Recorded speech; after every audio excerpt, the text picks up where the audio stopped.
La coalition Avenir Québec va-t-elle prendre le pouvoir dans la province francophone canadienne? À 4 jours des élections générales, Benoît Charette nous dévoile les priorités de son mouvement. Le député est avec nous en direct de Québec.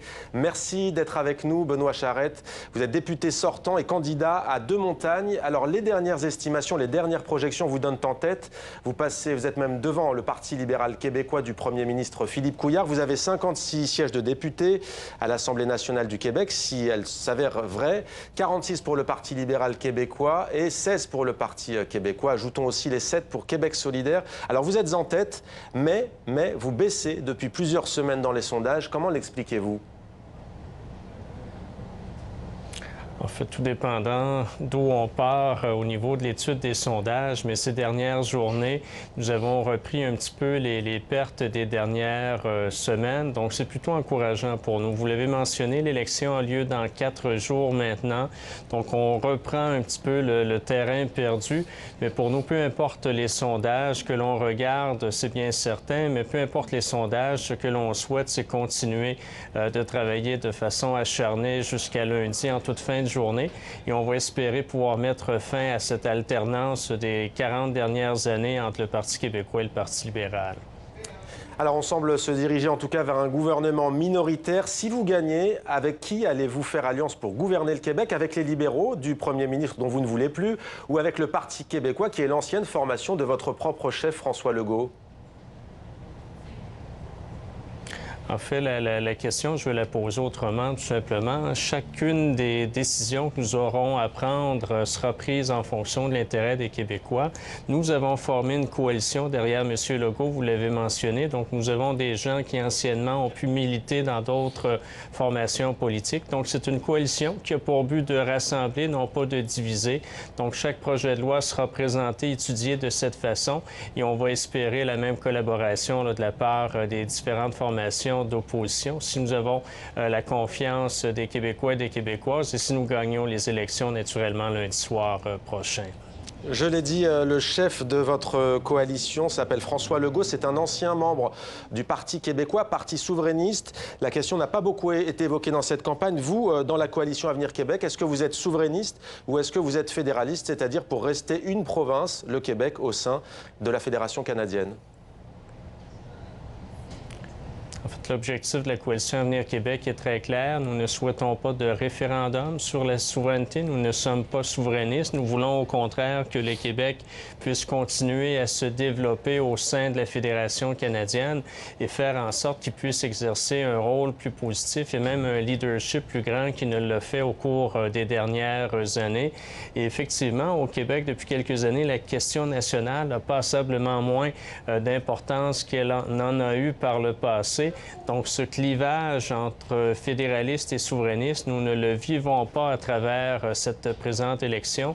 Et je vous dirais que c'est bien tant mieux. Ça permet d'aborder des questions plus importantes qui avaient sans doute été négligées ces dernières années par cette division naturelle dans l'électorat. Le taux de chômage est de 5,6 %. Il reste inchangé. Comment comptez-vous créer des emplois et faire baisser le nombre de demandeurs d'emploi?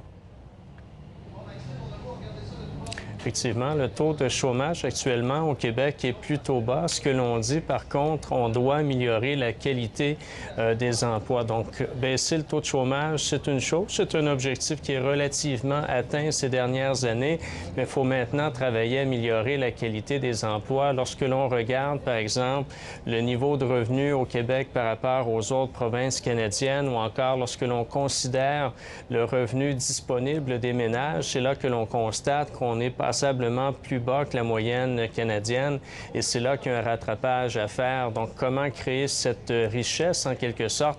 On a développé différents pans de programmes, différents concepts, celui des zones d'innovation notamment, c'est-à-dire de rapprocher le milieu universitaire de la recherche propre et de rapprocher ces instances de recherche des entreprises elles-mêmes pour que l'on puisse mieux répondre à leurs besoins. C'est un élément parmi tant d'autres, mais c'est réellement au niveau de la qualité des emplois qu'il y a un rattrapage important à faire actuellement au niveau québécois. Benoît Charette, vous l'avez dit à la coalition, vous voulez moins d'immigrés au Québec. Comment comptez-vous dans ce cas faire face à la pénurie de main-d'œuvre? En fait, on ne le dit pas dans ces termes. Ce que l'on souhaite, c'est un certain ajustement en ce sens que ces dernières années, les migrations, le nombre d'immigrants a passablement augmenté sans que le gouvernement libéral en place n'ajuste les budgets pour les programmes d'accueil. Donc, on se retrouve avec toujours plus d'immigrants et toujours moins d'argent pour les accompagner afin qu'ils puissent réaliser leur plein potentiel. Donc, le slogan que l'on a pu adopter au cours des dernières semaines pendant la campagne électorale, c'est d'en prendre moins, mais d'en prendre soin, donc maintenir les budgets actuels et consacrer pour chacune et chacun de ceux et de celles qui souhaitent venir participer à la vie québécoise, donc les accompagner et faire en sorte que leur parcours professionnel soit reconnu, que leurs expériences personnelles et professionnelles soient également reconnues.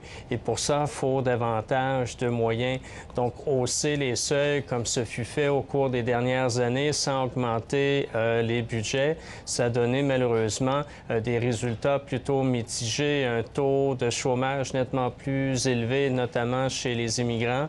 Plusieurs d'entre eux, après 5 ans, préféraient aussi quitter le Québec. Donc, autant pour eux que pour le Québec, c'est perdant-perdant. Le Québec n'a pas pu profiter de leur présence et ultimement, eux ont eu un rêve déçu en quelque sorte. On leur a promis un certain avenir en fonction de leur diplôme, par exemple, mais rendus au Québec, ces mêmes diplômes ne sont pas reconnus.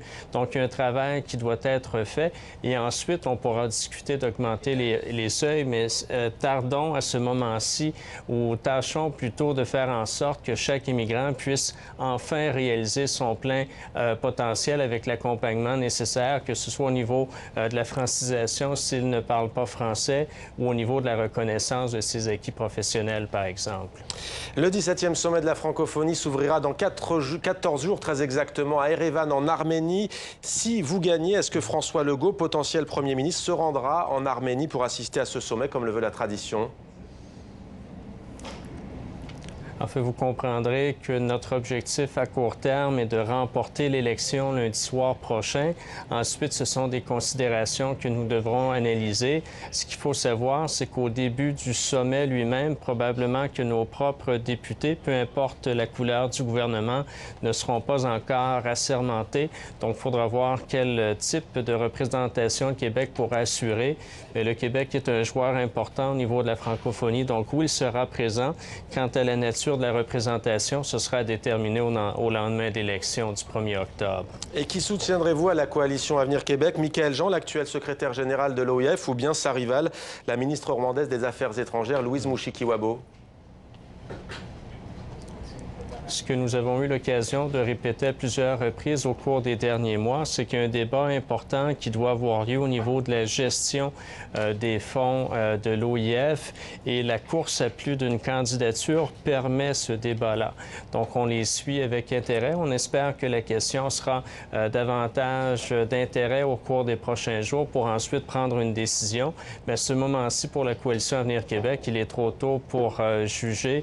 On souhaite que cette question-là soit abordée de plein front par, nous avons 2 candidates actuellement, peut-être d'autres s'ajouteront-ils ou s'ajouteront-elles au cours des prochains jours. Chose certaine, pour nous, la question de la gestion, de la saine gestion des fonds administrés par l'OIF, elle est centrale et on attendra d'avoir les positions des 2 ou des autres candidatures, le cas échéant, avant de prendre position. Benoît Charette, député candidat de la circonscription de Deux-Montagnes au Québec. Le scrutin, donc, ce sera lundi 1er octobre. Merci à vous, monsieur le député, d'avoir répondu à nos questions. Merci à vous. Une belle fin de journée. Merci.